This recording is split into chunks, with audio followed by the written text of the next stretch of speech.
Hi ನಮಸ್ತೆ ಎಲ್ಲರಿಗೂ. ನಾನು ರುಕ್ಮಿಣಿ. ನೀವೇನಾದರೂ ಒಂದ್ಸಲ ಎಗ್ ಮಸಾಲ ಗ್ರೇವಿ ಮಾಡಬೇಕು ಅಂತ ಅನ್ಕೊಂಡಿದ್ರೆ ಒಂದ್ಸಲ ಈ ವಿಧಾನದಲ್ಲಿ ಟ್ರೈ ಮಾಡಿ ನೋಡಿ. ತುಂಬಾನೇ ಅದ್ಭುತವಾಗಿ ಬರುತ್ತೆ. ರೊಟ್ಟಿಗೆ, ದೋಸೆಗೆ, ಚಪಾತಿಗೆ ಪ್ರತಿಯೊಂದಕ್ಕೂ ಮಾಡಿದಂಥ ಕಾಂಬಿನೇಷನು. ಮತ್ತೆ ಸಿಂಪಲ್ ಆಗಿ ಕೂಡ ಮಾಡ್ತಾ ಇದೀನಿ, ಅಷ್ಟೇ ಟೇಸ್ಟಿಯಾಗಿ ಕೂಡ ಮಾಡ್ತಾ ಇದೀನಿ. ಬನ್ನಿ ಹೇಗೆ ಮಾಡೋದು ಅಂತ ನೋಡ್ಕೊಳ್ಳೋಣ. ಮೊದಲಿಗೆ ನೋಡಿ, ನಾನಿಲ್ಲಿ ಎಗ್ ಮಸಾಲ ಗ್ರೇವಿ ಮಾಡೋಕ್ಕೋಸ್ಕರ ಒಂದು ಮಸಾಲೆ ರುಬ್ಕೋಬೇಕು. ಅದಕ್ಕೋಸ್ಕರ ಒಂದು ಮಿಕ್ಸಿ ಜಾರಿಗೆ ಒಂದೆರಡು ಈರುಳ್ಳಿನ ಉದ್ದದ ಕಟ್ ಮಾಡಿ ನಾನು ಇಲ್ಲಿ ಸೇರಿಸ್ಕೊಳ್ತಾ ಇದ್ದೀನಿ. ಜೊತೆಗೆ ಒಂದು 4 ಗೋಡಂಬಿ, ನಾನು ತೆಂಗಿನಕಾಯಿನೂ ಯೂಸ್ ಮಾಡ್ತಾ ಇಲ್ಲ. ಒಂದು ಅರ್ಧ ಇಂಚ್ ಆಗೋಷ್ಟು ಶುಂಠಿ, ಆಮೇಲೆ ಒಂದು ಅರ್ಧ ಗೆಡ್ಡೆ ಆಗೋಷ್ಟು ಬೆಳ್ಳುಳ್ಳಿ ಸಿಪ್ಪೆ ಸುಲಿದು ಸೇರಿಸ್ಕೊಂಡಿದ್ದೀನಿ. ಆಮೇಲೆ ಒಂದು 3 ಹಸಿರು ಮೆಣಸಿನಕಾಯಿ, ಖಾರ ಪುಡಿ ಸೇರಿಸ್ತೀವಿ, ನೋಡಿಕೊಂಡು ಸೇರಿಸ್ಕೊಳ್ಳಿ. ಆಮೇಲೆ ಒಂದು ಸ್ವಲ್ಪ ಪುದೀನ, ಆಮೇಲೆ ಒಂದು ಸ್ವಲ್ಪ ಕೊತ್ತಂಬರಿ ಸೊಪ್ಪು. ನೋಡಿ, ಇಷ್ಟನ್ನು ಸೇರಿಸ್ಕೊಂಡು ಸ್ವಲ್ಪ ನೀರು ಸೇರಿಸ್ಕೊಂಡು ಇದನ್ನು ಸಣ್ಣಗೆ ಗ್ರೈಂಡ್ ಮಾಡ್ಕೊಳ್ಳೋಣ. ತುಂಬ ಸಣ್ಣಗೆ ಗ್ರೈಂಡ್ ಮಾಡ್ಕೋಬೇಕು, ಎಷ್ಟಾಗುತ್ತೋ ಅಷ್ಟು ಸಣ್ಣ ಗ್ರೈಂಡ್ ಮಾಡಿಕೊಂಡು ನೋಡಿ ತೊಗೊಂಡಿದ್ದೀನಿ. ಕೂಡ ತೆಗೆದ್ಬಿಟ್ಟು ತೋರಿಸ್ತೀನಿ ನೋಡಿ. ತುಂಬ ಸಣ್ಣಗೆ ಗ್ರೈಂಡ್ ಮಾಡ್ಕೊಂಡಿದ್ದೀನಿ. ಹೀಗೆ ಮಾಡ್ಕೊಳ್ಳೋದ್ರೆ ಗ್ರೇವಿ ಕೂಡ ತುಂಬ ಚೆನ್ನಾಗಿ ಬರುತ್ತೆ. ಇವಾಗ ಇದನ್ನು ತೆಗೆದು ಸೈಡಿಗೆ ಇಟ್ಬಿಡ್ತೀನಿ. ಇವಾಗ ನೋಡಿ, ಒಂದು 8 ಮೊಟ್ಟೆ ತೊಗೊಂಡಿದ್ದೀನಿ ನಾನಿಲ್ಲಿ ಗ್ರೇವಿ ಮಾಡೋಕ್ಕೋಸ್ಕರ. ಬೇಯಿಸಿ ತೊಗೊಂಡಿದ್ದೀನಿ, ಒಂದು 15 ನಿಮಿಷ ನಾನು ಇದನ್ನು ಬೇಯಿಸಿ ಸಿಪ್ಪೆ ಸುಲಿದು ತೊಗೊಂಡಿದ್ದೀನಿ. ನೋಡಿ, ಚೆನ್ನಾಗಿ ಮೀಡಿಯಂ ಫ್ಲೇಮಲ್ಲಿ ಮೊಟ್ಟೆನ ಬೇಯಿಸ್ಕೋಬೇಕು, ಆವಾಗ ಒಡೆಯೋದಿಲ್ಲ ಮೊಟ್ಟೆ. ನೋಡಿ, ಇವಾಗ ಇದನ್ನ ಮಧ್ಯಕ್ಕೆ ನಾನು ಕಟ್ ಮಾಡಿ ತಗೊಳ್ತೀನಿ.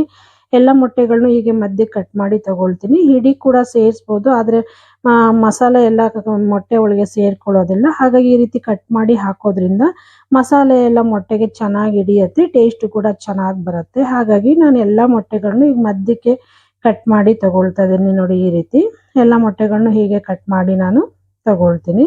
ನೋಡಿದ್ರಲ್ಲ, ಎಲ್ಲ ಮೊಟ್ಟೆಗಳನ್ನು ಕೂಡ ಕಟ್ ಮಾಡಿದ್ದಾಗಿದೆ. ಇವಾಗ ಇದನ್ನು ಕೂಡ ಸೈಡಲ್ಲಿ ಎತ್ತಿಟ್ಬಿಡೋಣ.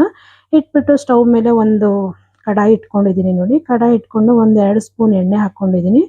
ಎಣ್ಣೆ ಸ್ವಲ್ಪ ಬಿಸಿ ಆದಮೇಲೆ ನಾನು ಇದಕ್ಕೆ ಒಂದು 1/4 ಸ್ಪೂನ್ ಆಗೋಷ್ಟು ಖಾರ ಪುಡಿ, ಆಮೇಲೆ 1/4 ಟೀ ಸ್ಪೂನ್ ಆಗೋಷ್ಟು ಅರಿಶಿನ ಪುಡಿ, ಆಮೇಲೆ ಸ್ವಲ್ಪ ಉಪ್ಪು ಹಾಕ್ಕೊಂಡು ಎಣ್ಣೆನ ನೀಟಾಗಿ ಮಿಕ್ಸ್ ಮಾಡ್ಕೊಳ್ಳೋಣ. ಖಾರ ಪುಡಿ ಮತ್ತು ಅರಿಶಿನ ಪುಡಿ, ಉಪ್ಪು ಎಲ್ಲ ಎಣ್ಣೆ ಒಳಗೆ ಚೆನ್ನಾಗಿ ಮಿಕ್ಸ್ ಆಗಬೇಕು.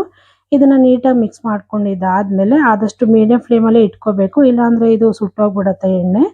ಇವಾಗ ನಾವು ಕಟ್ ಮಾಡಿ ಇಟ್ಕೊಂಡಿದ್ದ ಮೊಟ್ಟೆಗಳನ್ನ ಒಂದೊಂದನ್ನೇ ನಾನು ಇದಕ್ಕೆ ಸೇರಿಸ್ಕೊಳ್ತೀನಿ. ಒಂದು 2 ನಿಮಿಷ ನಾವು ಇದನ್ನು ಉಲ್ಟಾ ತಿರುಗಿಸ್ಕೊಂಡು ಬೇಯಿಸ್ಕೋಬೇಕಾಗುತ್ತೆ. ಹೀಗೆ ಬೇಯಿಸ್ಕೊಳ್ಳೋದ್ರಿಂದ ಮೊಟ್ಟೆ ಅಂತೂ ಟೇಸ್ಟ್ ತುಂಬಾ ಚೆನ್ನಾಗಿ ಬರುತ್ತೆ. ನೋಡಿ, ಎಲ್ಲ ಮೊಟ್ಟೆಗಳನ್ನ ಹಾಕ್ಕೊಂಡು ಒಂದು ಸೈಡು ನಾನು 1 ನಿಮಿಷ ಬೇಯಿಸ್ಕೊಳ್ತೀನಿ. ಇದರಲ್ಲಿರೋ ನೊರೆ ಎಲ್ಲ ಸ್ವಲ್ಪ ಕಮ್ಮಿ ಆದಮೇಲೆ ನಾನು ಮತ್ತೆ ಇದನ್ನು ಉಲ್ಟಾ ಮಾಡಿ ತಿರುಗಿಸ್ಕೊಂಡು ಮತ್ತೆ ಬೇಯಿಸ್ಕೊಳ್ತೀನಿ.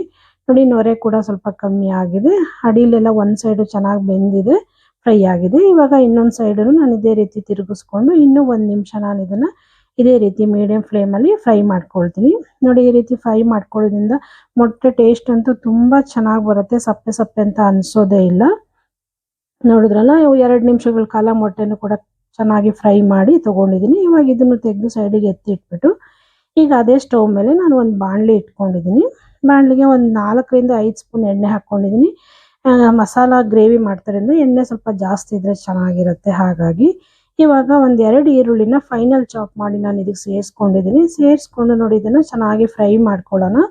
ಈರುಳ್ಳಿ ಕಲರ್ ಚೇಂಜ್ ಆಗಬೇಕು ಮತ್ತು ಹಸಿ ಸ್ಮೆಲ್ಲೆಲ್ಲ ಹೋಗಬೇಕು, ಅಲ್ಲಿವರೆಗೂ ಈರುಳ್ಳಿನ ಒಂದು 2 ನಿಮಿಷ ನಾನು ಫ್ರೈ ಮಾಡ್ಕೊಂಡಿದ್ದೀನಿ. ನೋಡಿ, ಈ ರೀತಿ. ಇವಾಗ ಒಂದು ಟೊಮೊಟೊ ಸೇರಿಸ್ಕೊಳ್ತಾ ಇದ್ದೀನಿ, ಇದನ್ನು ಕೂಡ ಫೈನಲ್ ಚಾಪ್ ಮಾಡಿ ಹಾಕ್ಕೊಂಡಿದ್ದೀನಿ.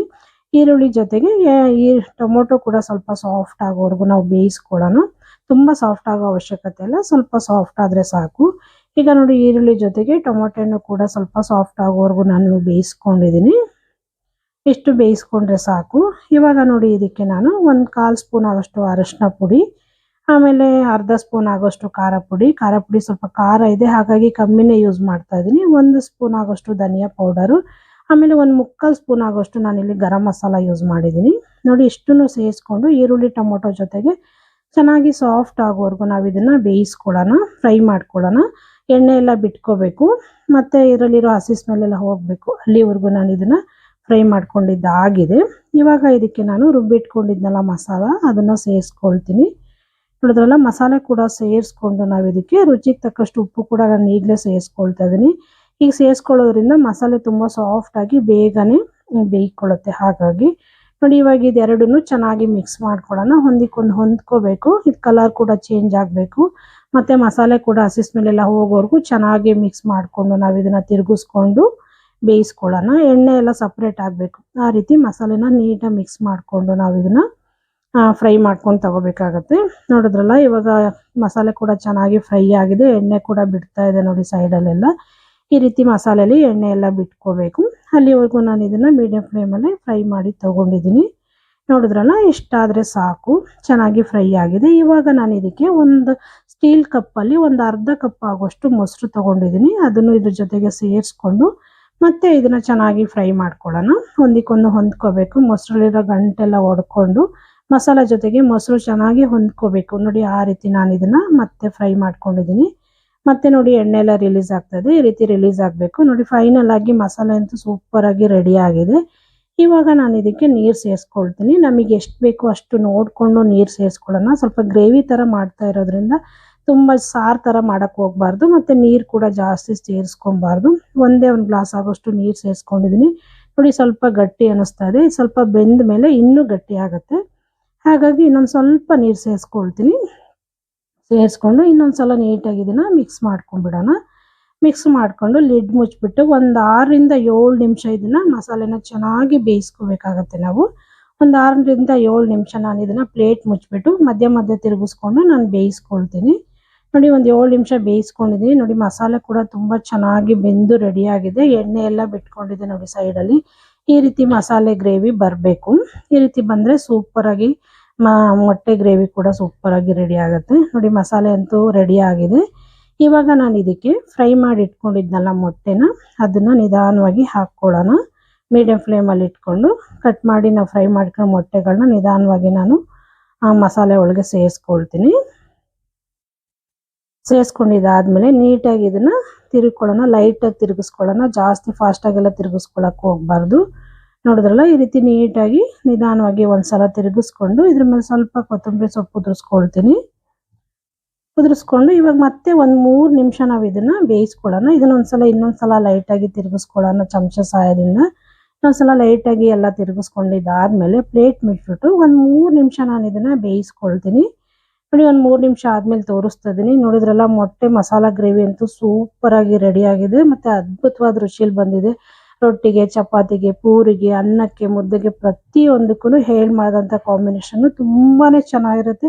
ತುಂಬ ಟೇಸ್ಟಿಯಾಗಿ ಕೂಡ ಬರುತ್ತೆ. ಮತ್ತು ಸ್ವಲ್ಪನೇ ಪದಾರ್ಥಗಳನ್ನು ಯೂಸ್ ಮಾಡಿ ತುಂಬ ಬೇಗನೆ ಮಾಡ್ಕೋವಂತಹ ಮಸಾಲ ಗ್ರೇವಿ ರೆಸಿಪಿ ಇದು. ನೋಡಿದ್ರಲ್ಲ ಈ ಮೊಟ್ಟೆ ಮಸಾಲ ಗ್ರೇವಿ ನಿಮಗೆಲ್ಲ ಇಷ್ಟ ಆಯಿತು ಅಂದ್ಕೊಳ್ತೀನಿ. ಇಷ್ಟ ಆದರೆ ಲೈಕ್ ಮಾಡಿ, ಶೇರ್ ಮಾಡಿ, ಸಬ್ಸ್ಕ್ರೈಬ್ ಮಾಡ್ಕೊಳ್ಳಿ. ಹಾಗೆ ಪಕ್ಕದಲ್ಲಿರೋ ಬೆಲ್ ಐಕನ್ ಕೂಡ ಕ್ಲಿಕ್ ಮಾಡಿ. ಒಂದು 5 ನಿಮಿಷ ಆದಮೇಲೆ ನಾನು ಇಲ್ಲಿ ಸರ್ವ್ ಮಾಡಿ ತೋರಿಸ್ತಾ ಇದ್ದೀನಿ. ಬೆಲ್ ಐಕನ್ ಕೂಡ ಕ್ಲಿಕ್ ಮಾಡಿ, ನಾನು ಯಾವುದೇ ವಿಡಿಯೋ ಹಾಕಿದರೂ ನಿಮಗೆ ನೋಟಿಫಿಕೇಶನ್ ಬರುತ್ತೆ. ಹೀಗೆ ಇನ್ನಷ್ಟು ಈಸಿ ಹಾಗೂ ಸಿಂಪಲ್ ರೆಸಿಪಿಗಳಿಗಾಗಿ ಆಡಿ ಅಡುಗೆ ಮನೆ ಚಾನಲ್ನ ಸಬ್ಸ್ಕ್ರೈಬ್ ಮಾಡಿಕೊಂಡು ಸಪೋರ್ಟ್ ಮಾಡಿ ಅಂತ ಕೇಳ್ಕೊಳ್ತೀನಿ. ಮತ್ತೊಂದು ವಿಡಿಯೋದೊಂದಿಗೆ ಮತ್ತೆ ಸಿಗ್ತೀನಿ. ಅಲ್ಲಿವರೆಗೂ ಥ್ಯಾಂಕ್ ಯು ಫ್ರೆಂಡ್ಸ್.